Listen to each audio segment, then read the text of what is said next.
Côte d'Ivoire. Rétrocession du 43e BIMA. C-Web Info, 100% de l'information continue, 24h sur 24 sur 7, en cliquant sur cwebinfo.net. Le 43e BIMA d'Abidjan, Port-Boué, se métamorphose. Les Miradors arborent les couleurs de la Côte d'Ivoire et les soldats ivoiriens montent la garde à l'entrée du camp. Ces transformations annoncent le futur transfert de la caserne aux forces armées de Côte d'Ivoire. Notre famille vous accueille sur le camp à Guaba, camp qui fait parfois l'objet de plein de fantasmes, mais qui en fait est d'abord un lieu où il fait bon vivre.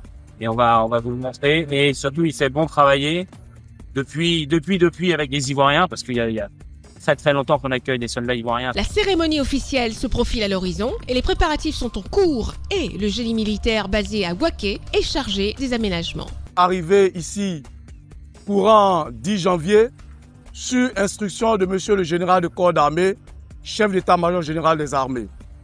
Et comme activité déjà menée, nous avons procédé au ravalement de certaines façades, la réhabilitation d'infrastructures sanitaires et l'aménagement de dortoirs pour permettre à nos hommes de s'installer. Au cours d'une visite guidée, nous avons pu observer la mise en place des soldats ivoiriens, en particulier les commandos parachutistes du 1er BCP. Notre arrivée le 20 janvier, nous avons effectué plusieurs aménagements en fonction du cadre des infrastructures qui nous ont été données.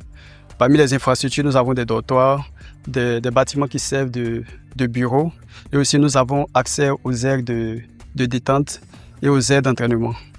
Donc actuellement, nous occupons nos journées, comme tout militaire, à l'entraînement au combat, à l'instruction, aux activités de cohésion, comme par exemple ce matin, nous avons eu une séance de sport avec nos partenaires de l'armée française. Cette rétrocession mentionnée par son Excellence Alassane Ouattara dans son adresse à la nation le 31 décembre 2024 s'inscrit dans un retrait concerté des troupes françaises. Retrouvez toute l'actualité afro-mondiale en ligne et en multidiffusion sur C-Web Info et plateformes digitales, Facebook, YouTube, Instagram et en simultané sur Radio Voltage 2.